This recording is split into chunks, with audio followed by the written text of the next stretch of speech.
पिछली क्लास में हम लोगों ने कॉम्प्लेक्स नंबर के बारे में कुछ शुरुआती बातें सीखी और हमने कॉम्प्लेक्स नंबर को इस तरह से दिखाना शुरू किया कि जो z है वो x plus iota times y है, जहां x और y रियल नंबर है।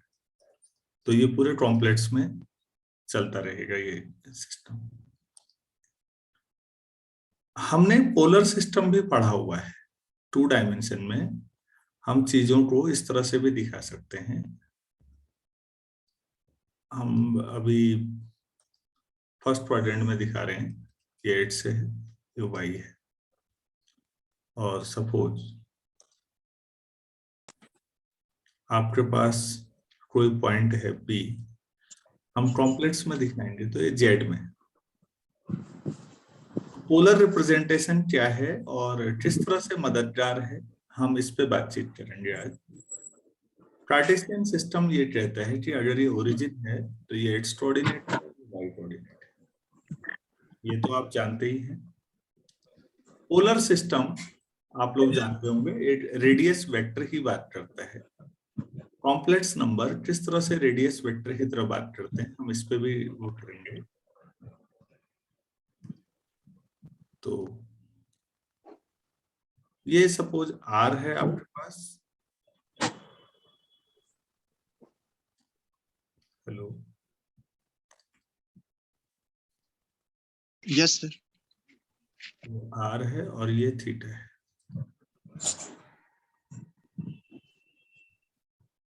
ओरिजिन को पोलर कोऑर्डिनेट में पोल बोला जाता है, जिसको हम यहाँ ओरिजिन कहते हैं, मूल बिंदु हिंदी में। पोलर सिस्टम में उसको हम पोल कहते हैं। और एंगल POH जो आपके पास है, जिसको आप थीटा कह रहे हैं, ये वेक्टोरियल एंगल है। इसका नाम वेक्टोरियल एंगल है। और जो OP डिस्टेंस है आपके पास, जिसको आप R कह रहे हैं, ये रेडियस वेक्टर है। ठीक है। तो अगर आप यहाँ पर देखेंगे कि x को आप r क्रॉस थीटा के बराबर लिख सकते हैं, इतना आपको मालूम होगा, मैं मान के चल रहा हूँ। या आप क्रॉस थीटा ले लीजिए, राइट एंगल ट्रायंगल है। और अगर y की जगह देखेंगे तो आपको r साइन थीटा मिलेगा। ठीक हो गया, ये इक्वेशन 1 मान लेते हैं। अगर मैं z को ले लूं x plus iota times y, तो x की जो r क्रॉस थीटा, प्लीज अगर बहुत जरूरी ना हो तो माइक म्यूट कर लीजिएगा।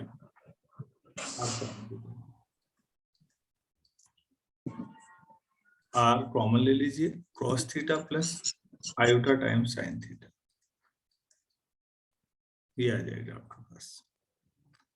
आपने ऑयलर थ्योरम पढ़ी है, और cos theta plus i sine theta, cos theta plus i sine theta equal to e⁻i theta, where theta is a real number. ये हम लोगों ने पढ़ा है। मैं इस पे डे मोइवर थ्योरम के माध्यम से भी बात करना चाहूंगा बाद में, क्योंकि ये तो जबरदस्त रिजल्ट है। लेकिन जो डे मोइवर है, फ्रेंच मैथमेटिशियन, उनका काम थोड़ा सा अलग लगता है। हमने 11th-12th में पढ़ा था और मुझे लगता है वो भी बताए जाने की जरूरत है, लेकिन बाद में क्लास में। आज अभी थोड़ा पोलर पे और मॉड्यूलस और आर्गुमेंट पे काम करना जरूरी है।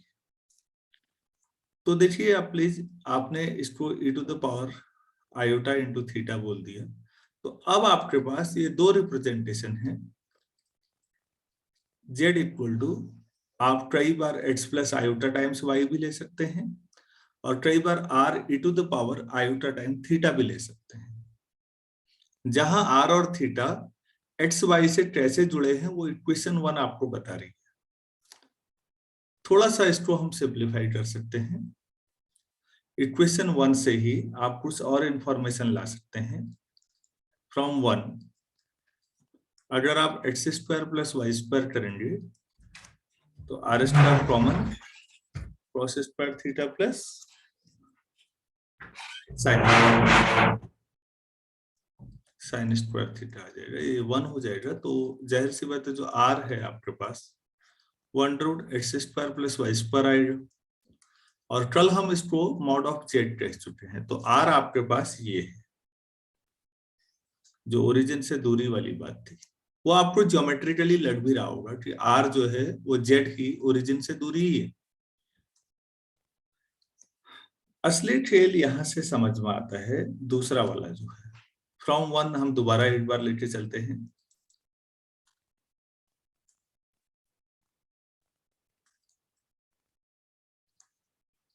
अगर मैं r sin theta upon r cross theta करूं, तो यहां पर इक्वेशन 1 से y/x आ जाता है। तो साथियों tan theta equal to y/x आ जाता है।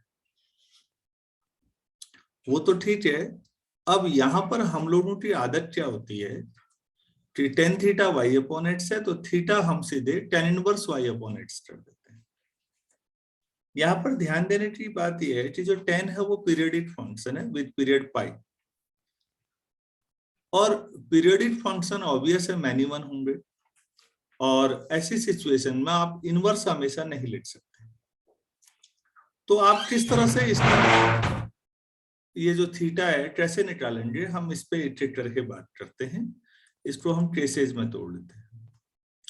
पहला ये है कि अगर आप फर्स्ट क्वाड्रेंट में 0 से π/2 के बीच है, तो ऑब्वियस है उतने में tan का जब ग्राफ हम लोग बनाते हैं, मैंने आप लोगों को कैलकुलस पढ़ाई भी है, आप लोगों ने अगर किसी ने नहीं पढ़ी है तो आप उसे देखिएगा।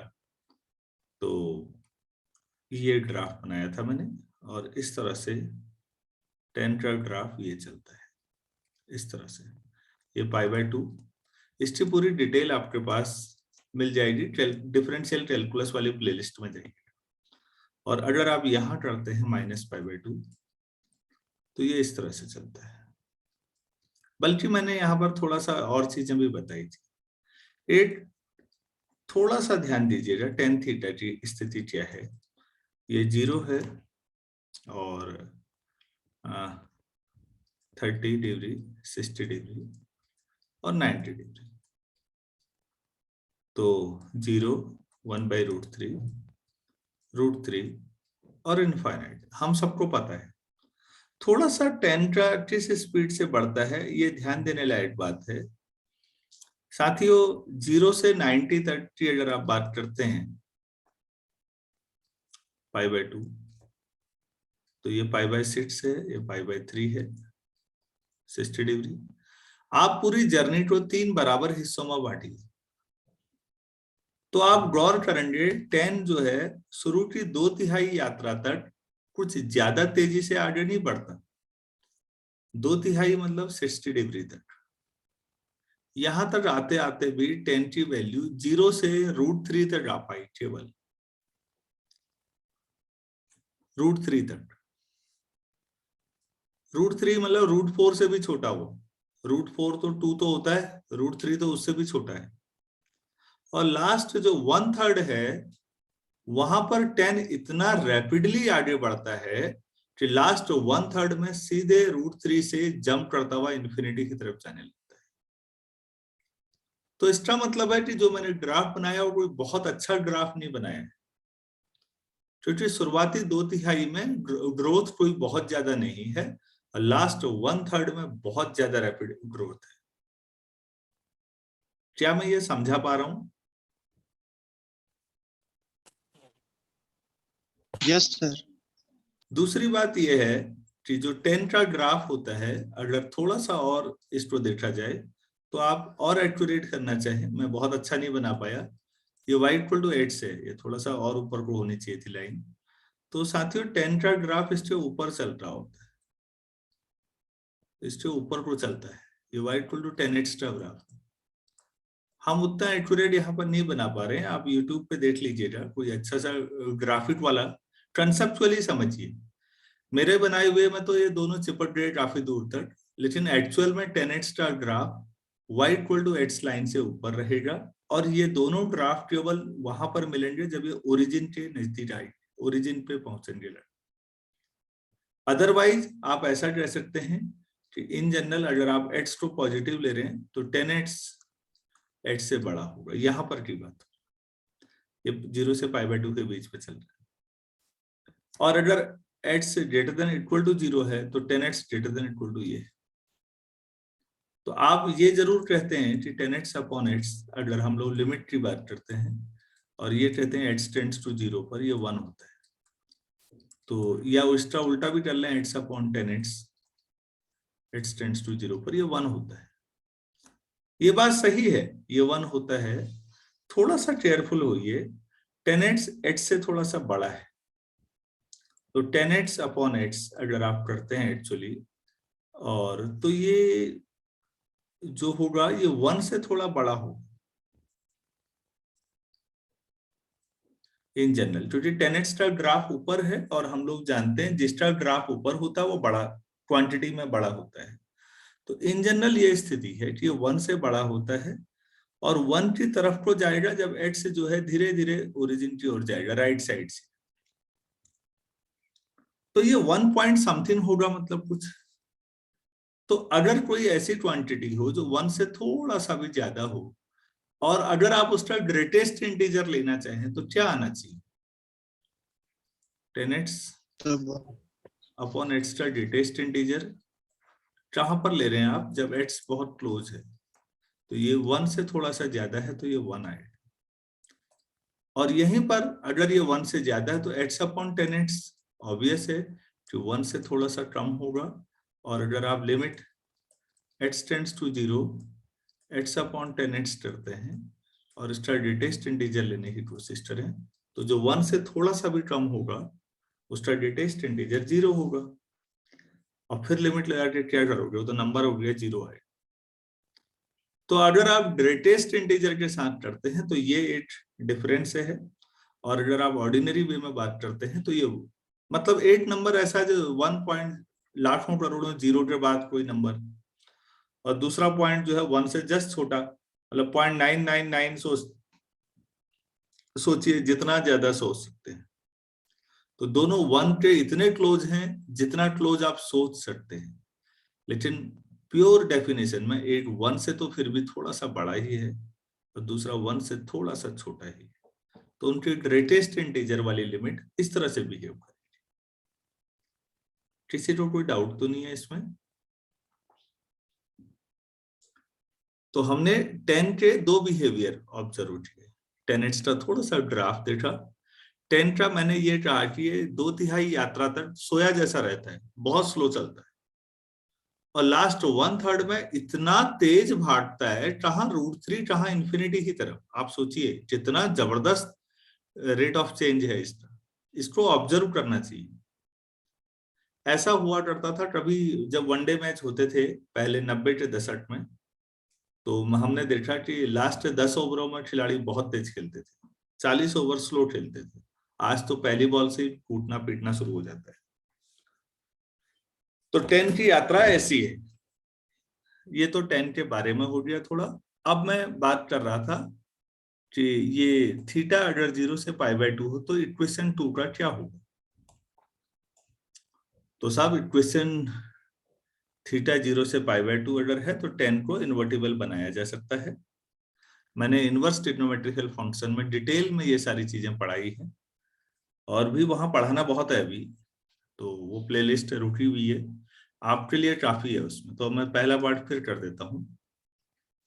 अगर मेरे पास थीटा 0 से π/2 के बीच है तो 10 इन्वर्टिबल होगा, क्योंकि बाइजेक्टिव बनाया जा सकता है। तो फिर बाइजेक्टिव है तो थीटा सीधे सीधे 10 इनवर्स y/x। हम लोग इसको आर्ग्यूमेंट ऑफ जेड कहेंगे।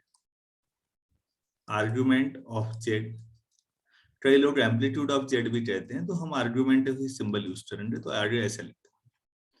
तो आर्ग्यूमेंट जेड जो है थीटा जिसको आप कहते हैं वो 10 इनवर्स y/x हो जाएगा। तो अगर आपके पास फर्स्ट क्वाड्रेंट में कोई कॉम्प्लेक्स नंबर है तो उसका आर्ग्यूमेंट 10 इनवर्स y/x है। तो मेरे ख्याल से पूरी बात समझ में आ गई होगी। पहले क्वाड्रेंट में तो कोई दिक्कत ही नहीं होनी चाहिए। दूसरे क्वाड्रेंट की बात करते हैं हम, π/2 से पाई के बीच की बात करें। अगर हम इस जोन में कॉम्प्लेक्स नंबर को कहीं लेते हैं तो देखिए क्या होगा साथियों, ये आपके पास x एक्सिस है, ये y एक्सिस है। सपोज मैंने यहाँ पर कोई कॉम्प्लेक्स नंबर ले रखा है सेकंड क्वाड्रेंट में, ये p जो है z है और ये यहाँ पर है, तो जाहिर सी बात है कि ये x है और ये y है, और यहाँ पर जो x है वो नेगेटिव है, ये भी पता है हमें, नेगेटिव x एक्सिस है, y पॉजिटिव भी हो। तो आर्ग्यूमेंट का मतलब रेडियस वेक्टर का पॉजिटिव x एक्सिस ये वाला है, थीटा की बात हो रही है, मान लेते हैं ये अल्फा है आपके पास। तो आप ये देखेंगे कि अल्फा प्लस थीटा दोनों मिलाकर पाई आ जाएंगे। अल्फा जो होगा आपके पास वो tan inverse y upon mod x होगा। भाई आप tan अल्फा कितना निकालेंगे जरा सोचिए, राइट एंगल ट्राइंगल में tan अल्फा, अल्फा तो एक्यूट एंगल ही है, तो tan alpha y upon y तो ठीक है पॉजिटिव है, mod y upon mod x कर लीजिए, कोई दिक्कत नहीं, क्योंकि जो पॉजिटिव है उसका मॉड लगा के भी कुछ नया मिलना नहीं है, और जो नेगेटिव है उसका मॉड ले लिया। क्या मैं समझा पाया? जी sir. Yes sir. Plus theta equal to pi. तो आपका थीटा जो था वो आर्गुमेंट जेड था, ऊपर आपने लिखा था थीटा, तो ये हो जाएगा pi minus tan inverse y upon mod x। तो अगर इसका मतलब कोई सेकंड क्वाड्रेंट में कॉम्प्लेक्स नंबर कभी भी है तो आप ऊपर वाले की तरह नहीं करेंगे जो ऊपर किया है आपने, आपका argument pi minus tan inverse this upon this होगा। इसमें हम एक एक करके चारों पर टेस्ट करेंगे, चारों क्वाड्रेंट पे। पहले पूरी बातचीत थ्योरेटिकल समझा लें, एक चीज को पूरा होने देते हैं, फिर मैं एग्जाम्पल से दोबारा समझाऊंगा। अगर आपको यह समझ में आ गया है तो मैं आगे बढ़ाता हूं। हम लोगों ने जब आर्ग्यूमेंट पे थोड़ा थ्योरेटिकल फिर डिस्कशन अभी मैं फिर करना चाहूंगा, क्योंकि ये यूनिट नहीं है। आप जिस एंगल पर है ना कहीं पर, आप 2 पाई के बाद वापस उसी एंगल पे दोबारा भी आ सकते हैं। तो मॉड्यूलस तो ठीक है, लेकिन आर्ग्यूमेंट के साथ दिक्कत है। तो हमने प्रिंसिपल आर्ग्यूमेंट की बात की है। प्रिंसिपल की मतलब माइनस पाई से पाई के बीच। तो फिर अब जो तीसरा आपके पास होगा, आप ध्यान दीजिए, हम माइनस पाई से पाई के बीच से। अब आपके पास थर्ड क्वाड्रेंट में कोई कॉम्प्लेक्स नंबर है, सपोज यहां पर है जेड, तो जाहिर सी बात है कि वो ऐसे आया होगा कि ये 8 से है और ये y है, ओरिजिन से यात्रा ऐसी रही होगी। आपको आर्ग्यूमेंट माइनस पाई से प्लस पाई के बीच ले रहे हैं, अब तब वो प्रिंसिपल आर्ग्यूमेंट है। मैं ये कह रहा हूं इस पे बातचीत में बाद में बता दूंगा। तो ध्यान दीजिए प्लीज, अगर आप ओरिजिन से पॉजिटिव 8 से ऐसे आते हैं ऊपर तक, तो जाहिर सी बात है ये एंगल पाई हो जाएगा, और अगर नीचे की साइड से आप यहां पर आते हैं तो यही चीज माइनस पाई भी कहलाई जा सकती है। एंगल एंटी क्लॉकवाइज आप पॉजिटिव लेते आ रहे होंगे बचपन से, और क्लॉकवाइज डायरेक्शन में ऐसा कहीं और भी पढ़ा है आप लोगों ने कि एक ही चीज को आप पाई से भी दिखा सकते हैं और माइनस पाई से। तो मैं आपको थोड़ा भूगोल की ओर ले जाता हूं। बचपन में ज्योग्राफी अगर आप लोगों ने पढ़ी हो तो ये नॉर्थ पोल, ये साउथ पोल, और नॉर्थ पोल से साउथ पोल को मिलाने वाली जो लाइनें होती थी बच्चों, इनको क्या बोलते हैं, कोई बताना चाहेंगे? अरे भाई इन लाइनों को क्या बोलते हैं, किसी को नहीं आता? लैटिट्यूड। लॉन्गिट्यूड।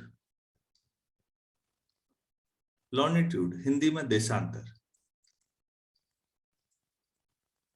लैटिट्यूड थे जो जैसे इक्वेटर है ये वाले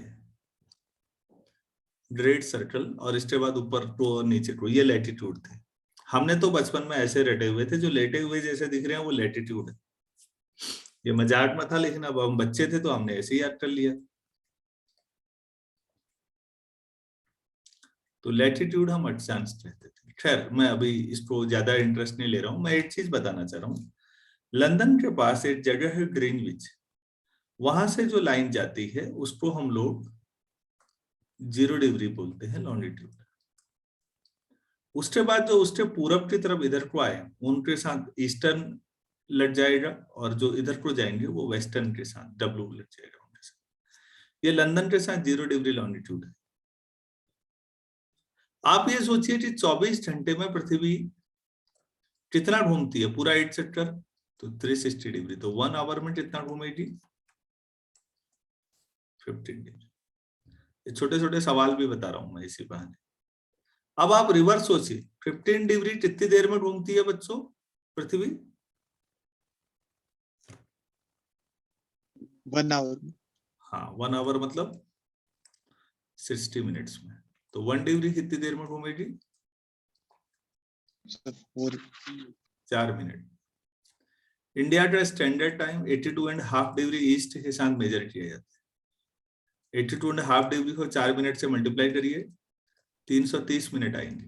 330 मिनट का मतलब 5 घंटे 60 से डिवाइड करिए, और 30 मिनट, 5.5 घंटे हम लंदन से आगे हैं। क्योंकि हम ईस्ट में हैं तो हमारे यहाँ धूप पहले आएगी, जो पूरब में होगा वहां पहले धूप आएगी। इतना तो जानते होंगे।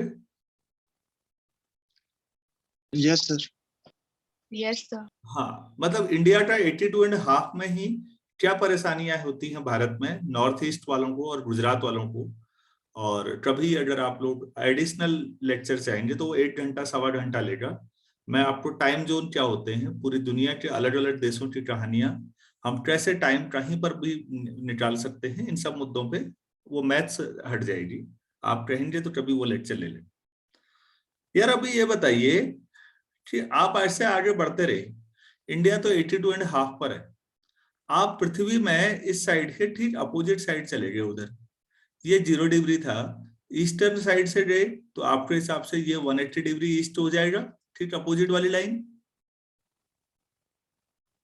ग्लोब में सोचिए, पूरब की तरफ से जाओगे तो ठीक अपोजिट वाली लाइन कहाँ होगी? 0 के अपोजिट होगी, जो ग्लोब में दूसरी साइड। अगर आप पूरब की तरफ से जाएंगे तो उसको क्या बोलेंगे आप? 180 डिग्री ईस्ट। Yes sir. और पश्चिम की ओर से जाएंगे तो 180 डिग्री वेस्ट भी बोल सकते हैं उसको। आप सोचिए, दोनों से ये दोनों एक ही हैं, एक ही लाइन आएगी। यही बच्चों हमारे ऊपर पाई और माइनस पाई के साथ हो रहा है। ठीक, पाई मतलब आप 180 डिग्री ही मानते हैं, एक ईस्टर्न साइड से एक वेस्टर्न साइड से समझ लीजिए, दोनों एक ही है। तो 180 डिग्री ईस्ट और 180 डिग्री वेस्ट एक ही लाइन होती है ग्लोब में। अरे भाई समझा पाया या और कंफ्यूज कर दिया मैंने? क्लियर है सर। तो इस लाइन को आइडियल बोलते हैं, इंटरनेशनल डेट लाइन, हिंदी में अंतरराष्ट्रीय तिथि रेखा। अगर आप 180 डिग्री को 4 मिनट से मल्टीप्लाई करेंगे, 4 मिनट तो 720 मिनट, और 60 से डिवाइड करोगे तो 12 घंटे। तो इधर से चलोगे तो +12 घंटे, उधर जाओगे तो -12 घंटे टाइम। अच्छा, +12 और -12 में अंतर कितना हुआ? 24 आवर। बिल्कुल सही, 24 आवर मतलब 8 दिन का अंतर आएगा। इसका मतलब जो इंटरनेशनल डेट लाइन होती है बच्चों, अंतरराष्ट्रीय तिथि रेखा, एटलस में देखिएगा या ग्लोब में देखिएगा, उसके इधर और इधर दोनों साइड में मान लिया गया कि 24 घंटे का अंतर होगा। अब परेशानी यह है कि आइडियल अंतरराष्ट्रीय तिथि रेखा या इंटरनेशनल डेट लाइन किस देश से गुजरे? जिस देश से गुजरे वहां वाले बड़े परेशान, क्योंकि अगर आप ए पर रहते हैं और आपके दोस्त का घर बी पर और लाइन बदला, बी से निकल गई, तो आपके टाइम और उसके टाइम पे 1 दिन का अंतर आ जाएगा। उसने निमंत्रण 25 तारीख का दिया तो आपको सोचना पड़ेगा कि 26 को जाना है कि 24 को जाना है, क्योंकि ये उसने अपने हिसाब से दिया होगा। ऐसे तो सारी चीजों का हिसाब गड़बड़ा जाएगा, ट्रेनों का टाइम, सब कुछ। कोई देश नहीं चाहता था कि आइडियल वहां से गुजरे, तो एक ऐसी जगह ढूंढी गई नॉर्थ पोल से साउथ पोल के बीच, जहां पर देश न्यूनतम हो, अधिकतम समुद्र हो। तो इंटरनेशनल डेट लाइन ऐसी जगह से गुजरती है। आज आप इसके बारे में देखिएगा जरूर, और साथ में आपको मजा ये आएगा कि एक आध देश ऐसे भी हैं जो बीच में पढ़ रहे थे, तो वैज्ञानिकों ने कहा कोई बात नहीं यार, हम ऐसा करते हैं, इंटरनेशनल डेट लाइन को थोड़ा टेढ़ा कर लेते हैं। लो भाई, तुम्हारे सारे द्वीप एक साथ आ गए, किसी का इधर को मोड़ लिया। उन्होंने कहा हमें तो कैलकुलेशन करनी है, कोई बात नहीं। प्लीज आप इसे जरूर देखिएगा कि वैज्ञानिकों ने देशों की सुविधा अनुसार इंटरनेशनल डेट लाइन को थोड़ा बहुत कैसे मोल्ड कर रखा, थोड़ा बदला कैसे। तो ये मैं थोड़ा सा भूगोल वाले पे आया ये समझाने के लिए कि 180 डिग्री ईस्ट और 180 डिग्री वेस्ट तो एक ही लाइन होगी। आप सोचो तो सही, ईस्ट की तरफ जाओ और ठीक पीछे मुड़ो, जैसे परेड में होता है पीछे मुड़ बोलते हैं, तो आप पीछे मुड़ते हैं, कुछ बच्चे राइट हैंड साइड से मुड़ते हैं, कुछ बच्चे लेफ्ट हैंड साइड से मुड़ते हैं, मुड़ते सब पीछे को ही है। तो किसी ने 180 डिग्री मतलब प्लस में सोचा, किसी ने माइनस में सोचा, ऐसा ही मैं यहां पर बता रहा था। क्या अब मैं क्लियर कर पाया? Yes. चलिए ठीक है, तो अब हम थर्ड क्वाड्रेंट में आ गए। ये मैं थोड़ा सा डाइवर्स कर दिया मेन सब्जेक्ट से हटा। अब इधर आइएगा प्लीज। मैंने कहा था हम प्रिंसिपल आर्ग्यूमेंट -π से +π के बीच ही मानते। ठीक हो गया। अब इससे आफत क्या आएगी? आफत ये आएगी साथियों, अगर आप यहाँ पर की बात कर रहे हैं और अगर आप इधर से आएंगे तो आप पाई से ज्यादा बड़े एंगल पे आ जाएंगे। अभी आपने कहा था, जो मैंने बाद में मैं बताऊंगा अभी, कि प्रिंसिपल आर्ग्यूमेंट -π और +π के बीच में ही हम मानेंगे। ठीक हो गया। तो फिर हम इधर से नहीं चलते, तो फिर हम कैसे चलना चाहिए हमें तीसरे क्वाड्रेंट में? ध्यान से देखिएगा। अगर ये थीटा है और यहाँ पर कोई पॉइंट है जो कि हमने ऊपर भी बनाया था, ये जेड है, तो ये एक्स हो जाएगा, ये वाई। यहाँ पर एक्स और वाई दोनों नेगेटिव होंगे, ये भी आप लोग समझ ही रहे होंगे। तो बच्चों ध्यान से देखिए हम कैसे चलेंगे। हम पहले ओरिजिन से क्लॉकवाइज चलेंगे यहां तक, तो ये हो गया -π, क्लॉकवाइज चले तो। अब यहां से एंटी क्लॉकवाइज चलिए यहां तक, ये हो गया +θ। तो यहां पर आप देखिएगा आर्ग्यूमेंट जो है आपके पास -π +θ आया या नहीं? Yes, sir. Argument of Z क्या है? पहले -π फिर प्लस, क्लॉकवाइज चलिए, पहले -π आया फिर +θ एंटी क्लॉकवाइज। तब आप यहां इस लाइन पे पहुंचेंगे। -π तो ठीक है, थीटा वही tan inverse mod y upon mod x। Mod मतलब साइड की लंबाई को ध्यान में रखते हुए, क्योंकि एक्स और वाई नेगेटिव है वरना आप कंफ्यूज हो सकते हैं। तो कोई भी कॉम्प्लेक्स नंबर अगर थर्ड क्वाड्रेंट में होता है तो उसका आर्ग्यूमेंट कितना होगा, ये क्लियर है सबको? अब Yes, sir.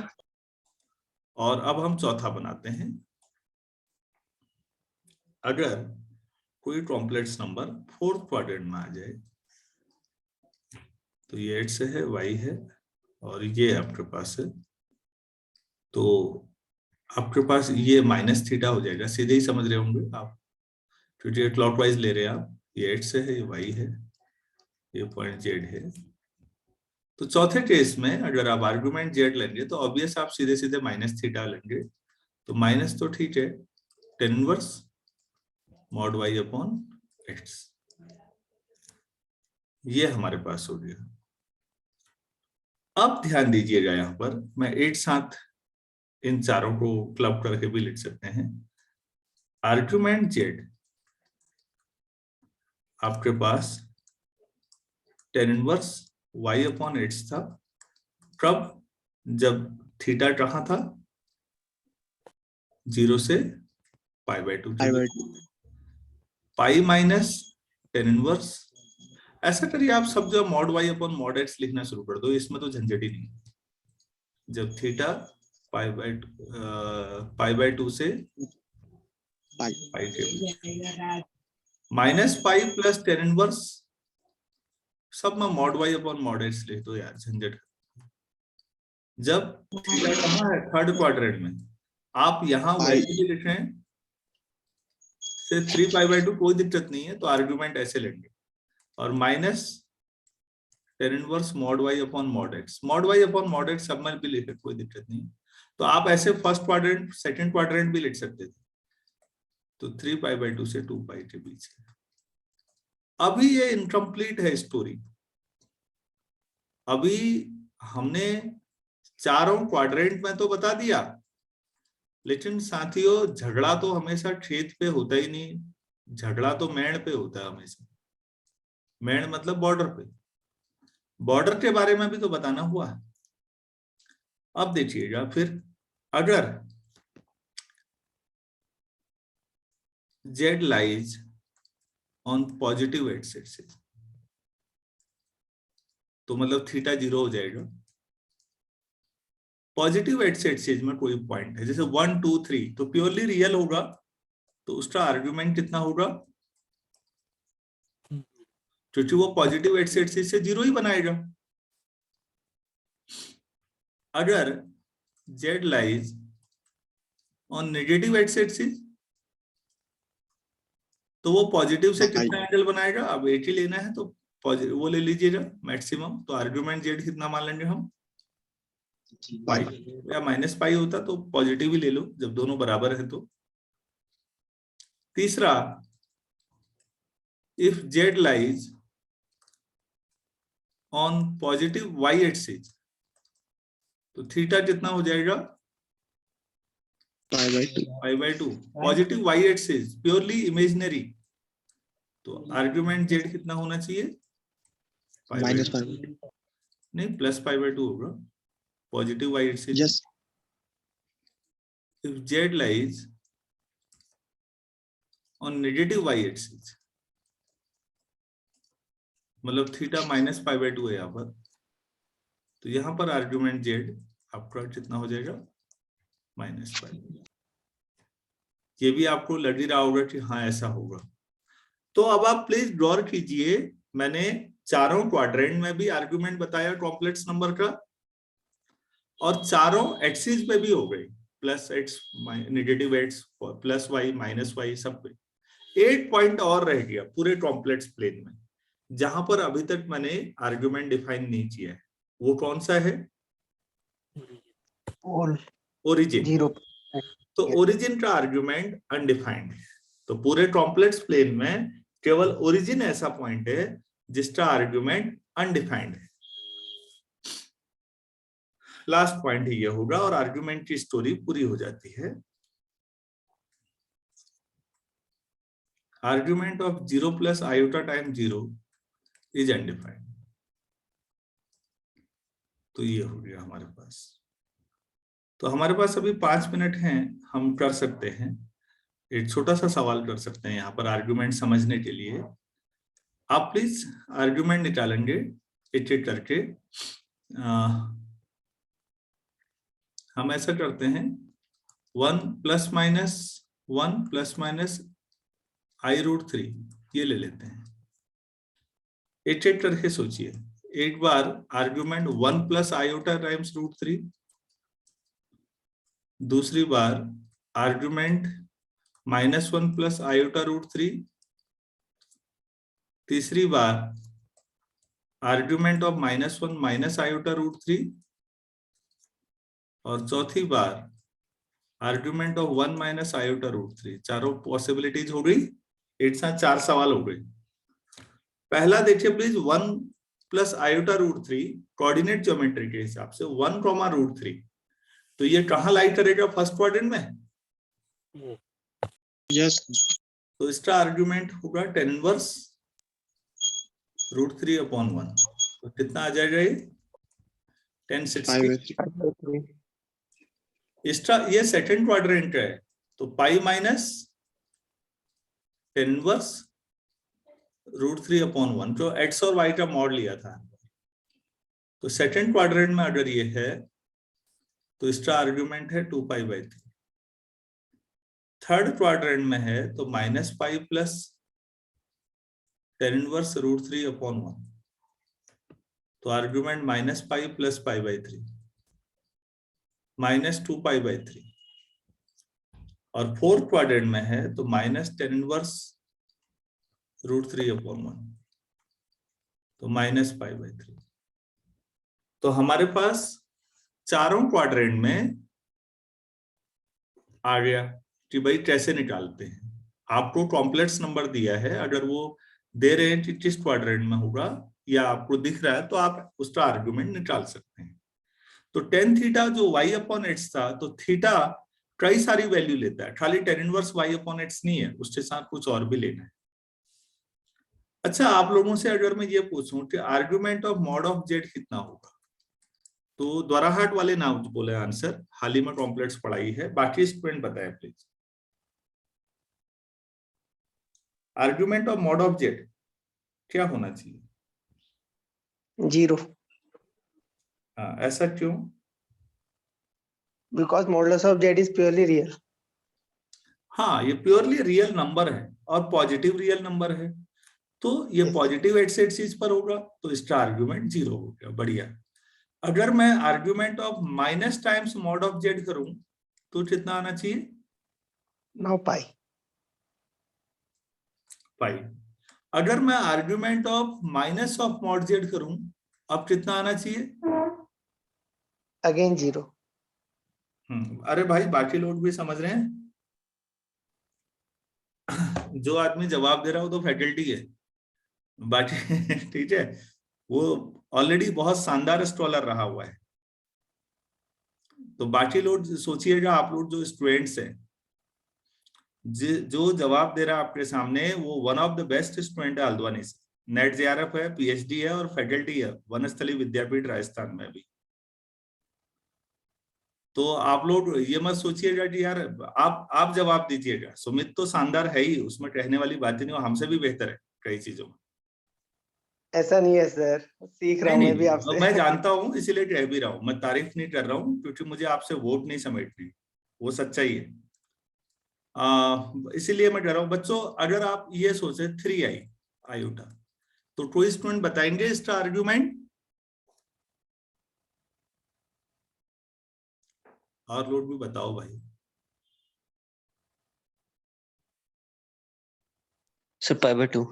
π/2 क्योंकि है सर। आप सोचिए 0,3 है, ये पॉजिटिव y एक्सिस में है, यस सर। और आर्ग्यूमेंट -3 आयोटा होता तो -π/2। तो हमारे पास अब सभी के आर्ग्यूमेंट हो गए, हमने ये सीखा। तो नेक्स्ट क्लास में अब थोड़ा सा इन पे और काम करते हैं, हम 8-15 पे जुड़ेंगे। चलिए, धन्यवाद आपका।